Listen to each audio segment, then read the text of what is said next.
کے ہاں بھی مستعمل ہے اور عیسائیوں کے ہاں بھی مستعمل ہے، اور ہم مسلمانوں میں بھی یہ جو ہے مذہبی اعتبار سے یہ مستعمل ہوتا ہے۔ باقی پوری دنیا کے لوگ اس کو استعمال کرتے ہیں، اور اس کے تعلق سے اب ان کا اپنا ایک تصور بھی ہے جو وہ رکھتے ہیں۔ لیکن حضرت جی مولانا الیاس صاحب رحمۃ اللہ علیہ جو ہیں، تو ان کا ایک جو مقولہ ہے، مطلب وہ ان کے جو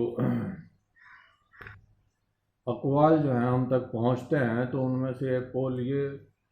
عام ہے، اور لگ بھگ ہر کارکن جو ہے تبلیغی جماعت کا اس کو جانتا ہے۔ تو حضرت جی فرماتے تھے کہ ہمارا مقصد یہ ہے کہ جس سطح پر ایمان اعمال کے اعتبار سے رسول اللہ صلی اللہ علیہ وسلم جو ہے مسلمانوں کو چھوڑ کر گئے تھے، تو ایمان اور اعمال کے اعتبار سے مسلمانوں کو پھر سے اس سطح پر جو ہے لانے کی ایک کوشش کی جائے اور محنت کی جائے۔ تو ذہن اس طرح منتقل ہوا کہ تو پھر ایمان کے اعتبار سے اور اعمال کے اعتبار سے ہمیں اسی زمانے میں جھانک کر دیکھنا چاہیے کہ ایمان ان لوگوں کے نزدیک جو ہے وہ کس طور پر ایمان کو اختیار کیا جاتا تھا یا لیا جاتا تھا، اور ایک رسول جو ہے علیہ الصلاۃ والسلام وہ کس طور پر ایمان کو جو ہے وہ پیش کرتے تھے اور اس کا مطالبہ لوگوں سے وہ کرتے تھے۔ تو یہ چونکہ اب جیسا کہ میں نے عرض کیا کہ ایمان اپنی حقیقت کے اعتبار سے کیا ہے، اور یہ معاملہ کچھ ایسا ہو گیا ہے کہ نظر اس سے ہٹ گئی ہے، میں محسوس کرتا ہوں، اور وہ بات فضیلت میں جو ہے وہ کچھ اپنی حد سے کچھ آگے بڑھ گئی ہے، اور ایمان باللفظ جو ہے اسی کو کافی سمجھ لیا گیا ہے۔ حالانکہ جب ہم اس دور میں جھانک کر دیکھتے ہیں تو وہاں ایسا نہیں ہے، اور اس سلسلے میں جو کچھ میں سمجھ پایا ہوں وہ عرض کر رہا ہوں۔ خدا کرے کہ یہ طلب ہو کہ یہ تلاش ہو، اس کی تلاش ہو، اور یہ تمنا ہماری ہو کہ ہم حقیقت ایمان کو تلاش کریں اور اس کو اختیار کریں۔ یہ بڑا مشکل ہوتا ہے۔ حضرت علامہ اقبال فرماتے ہیں اپنے ایک شعر میں، آرزو اول تو پیدا ہو نہیں سکتی کہیں، ہو کہیں پیدا تو مر جاتی ہے یا رہتی ہے خام۔ حقیقت کی تلاش اور جستجو جو ہے اس کی جو تمنا ہے اور اس کی جو آرزو ہے، یہ اصل میں شیطان جو ہے تو اس میں بڑا اڑنگا لگاتا ہے، اور یہ پیدا نہیں ہونے دیتا وہ سالک کو یا ایک جماعت کے کسی ایک کارکن کو وہ فروعی چیزوں میں اور جو ظاہری اعتبار سے جو کچھ کام بتا دیے جاتے ہیں کسی جماعت کے یا کسی دین کی محنت کی لائن کے، جو کچھ ظاہری اعتبار سے کام بتا دیے جاتے ہیں، تو آدمی انہیں میں الجھ کے رہ جاتا ہے، اور وہ جو مقاصد ہیں اس کے وہ دھیرے دھیرے وہ اوجھل ہوتے چلے جاتے ہیں، اور پھر وہ ذہنوں سے نکل جاتے ہیں یہاں تک۔ اور میں سمجھتا ہوں کہ تبلیغی جماعت بھی اب اس حالت میں پہنچ چکی ہے۔ اگرچہ میں ایک چھوٹا سا کارکن ہوں جماعت کا، لیکن جو محسوس کر رہا ہوں میں کہہ رہا ہوں، اس میں کوئی تصنع شاعر کو میں دخل نہیں سمجھتا ہوں، اور جیسا میں نے سمجھا کہہ دیا ہے، واللہ عالم۔ کوئی بات بھی عمومی اعتبار سے کہہ دی جاتی ہے، لیکن اس میں استثناء موجود رہتا ہے، محذوف رہتا ہے وہ، اور اس کا مطلب یہ نہیں ہوتا کہ بھائی کلیتاً سبھی لوگ ایسے ہو گئے ہیں، لیکن نہیں، یہ مطلب نہیں ہوتا، بلکہ بڑی تعداد جو ہے جس معاملے میں پھر ملوث ہو جاتی ہے یا محسوس ہوتی ہے، تو ایک عمومی بات کہہ دی جاتی ہے۔ میرا مطلب یہ بھی نہیں ہے کہ جماعت کے سبھی افراد بالکل وہ اس کو بھول چکے ہیں، نہیں، ابھی بہت سے لوگ جانتے ہیں، لیکن میں نے جو دیکھا ہے اور جو تجربہ ہوا ہے وہ یہ کہ جو لوگ ابھی 10-15 سال کے اندر ہی کام میں لگے ہیں، تو وہ چونکہ انہوں نے جو حالات اور کیفیات دیکھی ہے، تو اس میں بہت ساری چیزیں ہیں جو بہرحال پردے کے پیچھے چلی گئی ہیں، مجھے ایسا محسوس ہوتا ہے۔ تو اس لیے میں اپنی بساط بھر کوشش کر رہا ہوں کہ جو بھی کچھ میں نے سیکھا ہے، سمجھا ہے جماعت میں، جو ہے وقت لگا ہے، تو اس کے نتیجے میں جو بھی کچھ میں نے سیکھا سمجھا ہے وہ میں آپ کے ساتھ شیئر کروں۔ اس میں کوئی بات آپ جو ہے قابل اصلاح سمجھیں تو مطلع کریں، انشاءاللہ میں بھی اصلاح کا محتاج ہوں، اور بطور سبق کے یہ بات میں دوہرا رہا ہوں آپ کے سامنے۔ حضرت جی کے جو ہمیں اقوال پہنچتے ہیں ان میں بہت واضح ہیں اور بہت ہی سادہ لفظ ہیں اس میں۔ ایسا ہی ایک قول حضرت جی کا ہم نے سنا تھا، یہ بہرحال ایسی کوئی کتاب تو ہم نے پڑھی نہیں، لیکن یہ بہت ساری مطلب کہ یہ قول نہیں پڑھا کتاب میں، کتابیں تو ہیں ان کو نظر سے گزری ہیں، لیکن یہ قول اس میں نہیں ملا ہے اس طرح سے، لیکن یہ سنا جاتا ہے، ساتھی جو ہے اس کو بولتے رہتے ہیں، اور وہ یہ ہے کہ بھائی ایمان کا جو مغالطہ ہو چلا ہے عمومی اعتبار سے امت میں، تو اس کو دور کیا جائے اور حقیقی ایمان کی جو ہے وہ فکر پیدا کی جائے۔ اور اگرچہ میں سمجھتا ہوں کہ یہ باتیں جو ہیں تمہیدی باتیں جو ہیں بہت زیادہ ہو رہی ہیں، لیکن میں سمجھتا ہوں کہ ان کا ہونا ضروری ہے، کیونکہ ہم نے یہ سمجھا ہے کہ بھائی ایمان اور علم وغیرہ جو ہے یہ کوئی ایسی کوئی خاص بات نہیں ہے، اصل چیز عمل ہے، اور یہ عام بات ہے جو بہرحال اعمال کا جو حضرات بھی شوق رکھتے ہیں تو وہ یہ برجستہ بولتے بھی ہیں، اس کو کہتے بھی ہیں، اور سیکھنے سمجھنے کا کیونکہ وہ رجحان نہیں ہوتا ہے تو وہ مطلب ان کے کچھ پسندیدہ اعمال ہوتے ہیں جو ان کو لگتا ہے کہ یہی چیزیں بس اصل ہیں اور یہ اعمال ہی اصل ہیں، تو وہ اس کے علاوہ کسی اور چیز کو اہمیت نہیں دیتے، اس لیے بہت سی تمہیدی باتیں مطلب کرنی پڑ رہی ہیں، جو اصل باتیں ہیں وہ کم ہو رہی ہیں اور تمہیدی کلام جو ہے وہ زیادہ میں کر رہا ہوں، اور اس کی وجہ یہ ہے کہ یہ مغالطے ہیں جو ہمیں دور کر لینے چاہیے۔ بھائی دیکھو، ہر چیز کو جو ہے نا اس کی جگہ ہمیں رکھنا ہے، اور ہر چیز کا ایک مقام ہے، اس مقام پر ہمیں اسے رکھنا ہے، جو عمل کا مقام ہے اس پر اسے رکھنا ہے، اور جو علم کا مقام ہے اسے اس پر رکھنا ہے۔ جو چیزیں اعمال کو کرنے کے اعتبار سے ہیں تو وہ عمل کرنے چاہیے، ہمیں سبھی کو کرنے چاہیے۔ ہونا یہ چاہیے کہ جب ہم کسی بھی تحریک میں ہم بہرحال جڑتے ہیں تو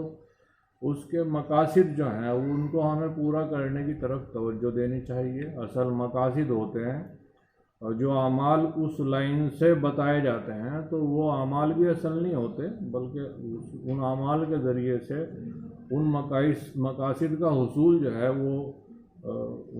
کرنا ہوتا ہے، اور ان مقاصد کو حاصل کرنے کے لیے وہ اعمال ہوتے ہیں جو کسی بھی تحریک میں یا کسی بھی لائن کی محنت میں بتائے جاتے ہیں۔ جیسے صوفیہ کے عام مقاصد جو ہیں تو وہ قرب، اللہ کا قرب ہے، تقرب اللہ ہے، اور اللہ کی معرفت کو حاصل کرنا ہے، اور مرتبہ احسان کا حصول جو ہے وہ مقصد ہے، تو اس کے لیے وہ بہت سے چلے مراقبے اور محنت اور ذکر اللہ کی جو ہے کثرت اور وغیرہ بہت سے اعمال بتائے جاتے ہیں۔ تو یہ سبھی اعمال جو ہیں تو وہ بتائے جاتے ہیں وہ مرتبہ احسان کے حصول کے لیے، مطلب یہ اعمال مقصود نہیں ہوتے ہیں، مقصد یہ اعمال نہیں ہوتے ہیں، یہ مراقبے جو ہے یہ مقصد نہیں ہوتے ہیں، بلکہ یہ مقصد کے حصول کا ذریعہ ہوتے ہیں، تو مامور با ان چیزوں کو بولتے ہیں۔ تو ایسی ہماری تبلیغی جماعت میں بھی بہت سے کام ہیں جو بتائے جاتے ہیں کہ یہ کرنے ہیں، یہ کرنے ہیں، تو یہ سبھی چیزیں کیا ہیں، یہ 6 نمبر جو ہیں، یہ چند صفات جو ہیں، تو ان کو پیدا کرنے کے لیے ایک محنت بتائی گئی ہے۔ یہ محنت اپنے نام میں مقصود نہیں ہے، مقصد 6 نمبر ہے، مطلب چند صفات ہیں جن کا پیدا کرنا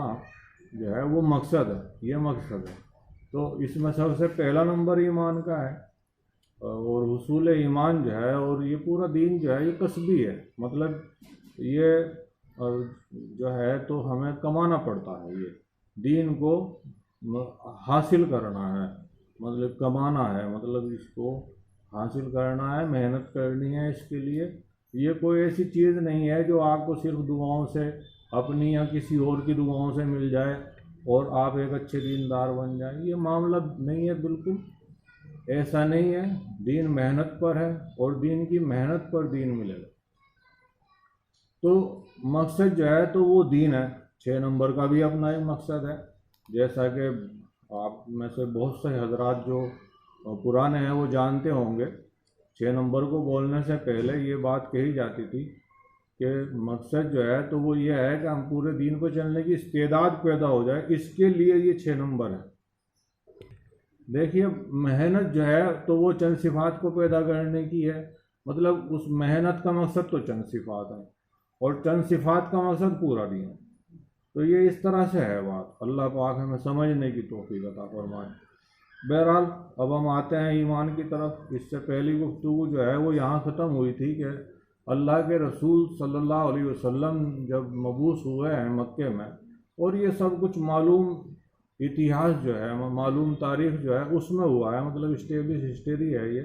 اور یہ اس لکھنے پڑھنے کا دور جو ہے وہ شروع ہو چکا تھا، اور یہ ساری چیزیں ریکارڈڈ ہیں۔ مطلب یہ ایسی چیزیں نہیں ہیں جو 5-7 ہزار سال پہلے کی ہوں جن کا کوئی ریکارڈ موجود نہ ہو، ایسی چیزیں نہیں ہیں، بلکہ یہ ساری چیزیں وہ ہیں جو ریکارڈڈ ہیں دنیا کی تاریخ میں، یہ ثبت ہیں، اور یہ معلوم اتہاس ہے، اور یہ سبھی لوگ جو اتہاس کو جانتے ہیں وہ سبھی لوگ ان چیزوں کو جانتے ہیں۔ تو اللہ کے رسول صلی اللہ علیہ وسلم اور سبھی رسولوں کا یہ مطالبہ ہوتا ہے علیہ الصلوۃ والسلام کا کہ بھائی کوئی سوال ہے تو آپ کرو، اللہ کو مانو، اور اس سلسلے میں اگر کوئی سوال ہے تو کرو۔ میں نے جو آیت تلاوت کی ہے تو اس میں بھی جو ایمان کے ساتھ جو بات کہی گئی ہے وہ یہ ہے کہ ایمان لانا ہے غیب کی چیزوں پر، اور اس میں ذات خداوندی جو ہے وہ بہرحال مطلب ہم اس کو بات کو سمجھانے کے لیے یہ الفاظ ہی استعمال کرنے ہوتے ہیں، تو وہ اتنا غیب میں ہے وہ اس کی ذات خود عالی جو ہے کہ اس سے زیادہ غیب میں کوئی شے نہیں ہے، اور اتنی ظاہر ہے کہ اس سے زیادہ ظاہر کوئی نہیں ہے، اور ظاہر اور باطن۔ تو بہرحال وہ غیب میں ہے، یا یوں کہہ لو کہ ہم غیب میں ہیں، تو وہ غیب میں ہے وہ ان ظاہری آنکھوں سے، جو ہماری آنکھیں ہیں ان کے اعتبار سے وہ غیب میں ہے، لیکن دلائل کے اعتبار سے، ثبوت کے اعتبار سے وہ اتنا ظاہر ہے، اتنا ظاہر ہے کہ اس سے ظاہر کوئی شے نہیں، اس سے زیادہ ظاہر کوئی شے نہیں۔ ہم اس کو دیکھ سکتے ہیں دلائل کی روشنی میں، ہم اس کو سمجھ سکتے ہیں، اس کی ذات عالی کو ہم جان سکتے ہیں ان دلائل کی روشنی میں۔ تو ہمارے قدیم علماء کا بھی یہی طریقہ رہا ہے، اور تبلیغی اکابرین کا بھی ہمارے یہ طریقہ رہا ہے کہ وہ اس کی نشانیوں کا ذکر کرتے ہیں۔ جب وہ یہ تعارف کرانا چاہتے ہیں، ذات خداوندی کا جب تعارف پیش کرتے ہیں، تو اس میں وہ یہی استدلال کرتے ہیں کہ بھائی اس کو پہچانا جاتا ہے اس کی نشانیوں کے حوالے سے۔ جیسے حضرت مولانا محمد عمر صاحب پالم پوری رحمۃ اللہ علیہ جو ہے اس کو خوب بیان کرتے تھے، آپ نے سنا بھی ہوگا وہ نشانیوں کے حوالے سے۔ مطلب یہ ہے کہ وہ جو ہم یہ مانتے ہیں کہ اللہ کی ذات عالی جو ہے وہ ہے، تو وہ ہے بھی یا نہیں، اس کا ثبوت کیا ہے، اس کی دلیل کیا ہے، تو اللہ کے ہونے کے دلائل کیا ہیں۔ تو اس کے اعتبار سے علماء کا یہ طریقہ رہا ہے، میں عرض کر چکا اس سے پہلے بھی، اور اس میں ہمارے تبلیغی جماعت کے اکابرین کا بھی یہی طریقہ رہا ہے۔ تو وہ اللہ کی نشانیوں کو شمار کراتے ہیں کہ بھائی دیکھو یہ، اور سمجھاتے ہیں کہ یہ اللہ کی نشانی ہے، دیکھو یہ اللہ کی نشانی ہے۔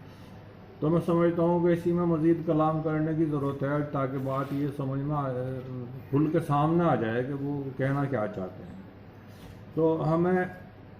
اللہ کو جاننا چاہیے وہ ہے یا نہیں ہے، مطلب اس اعتبار سے اس کی سنت کے حوالے سے۔ یہ مطلب ایک نئی ترتیب سے میں اس کو پیش کرنے کی کوشش کر رہا ہوں۔ مطلب ہمیں اللہ کو جاننا ہے، اس کی معرفت حاصل کرنی ہے، اس کو کہتے ہیں علماء کی زبان میں یہ معرفت کہلاتا ہے۔ ہمارے نبی صلی اللہ علیہ وسلم کی دعا ہے ما عرفنا کا حق کا معرفت، کہ اللہ میں تجھ کو نہیں جان سکا جیسا کہ تجھے جاننے کا حق تھا۔ جاننا یہ جو ہے مطلب یہ معرفت کہلاتا ہے، اللہ کو جاننا، اللہ کی معرفت حاصل کرنا۔ تو ہمیں اللہ کو جاننا چاہیے سنت اللہ کے حوالے سے، اور اس میں جو علماء سے جو بات پہنچی ہے وہ یہ ہے کہ حضرت شاہ ولی اللہ کا یہ قول پہنچا ہے کہ اللہ کی سنت کے حوالے سے ایام اللہ جو ہے وہ کچھ ایام اللہ ہیں، مطلب اللہ کے بڑے بڑے دن ہیں جن کا ذکر ہوا ہے قرآن کریم، اور وہ ایام اللہ مطلب اللہ کے دن، اور وہ دن وہ ہیں جن میں اللہ کا ایک بڑا فیصلہ جو ہے وہ اس زمین پر جو ہے نافذ ہوا ہے، اور اس کے نتیجے میں بہت بڑی تبدیلی یہاں پیش آئی ہے۔ گویا کہ اللہ کی عدالت جو ہے وہ زمین پر آ گئی ہے، جو محشر کے دن جس کا کلی اعتبار سے ظہور ہوگا، پوری طور پر ظہور ہوگا، اسی کا ایک نمونہ جو ہے اور وہ یہاں دنیا میں پیش کیا گیا ہے، اور جن کو ہم عذاب کے دنوں سے تعبیر کر سکتے ہیں، جن میں اللہ کا عذاب آیا ہے قوموں پر، جیسے طوفان نوح ہے، اور جیسے قوم عاد پر اور قوم سمود پر اللہ کا عذاب آیا، اور اسی طرح بہت ساری چیزیں اور بھی ہیں۔ تو انہی میں سے ایک کا ذکر میں نے اس سے پہلی گفتگو میں کیا تھا، جس میں سورہ فیل کے حوالے سے قرآن میں بیان ہوا ہے، جس کا اصحاب فیل کے حوالے سے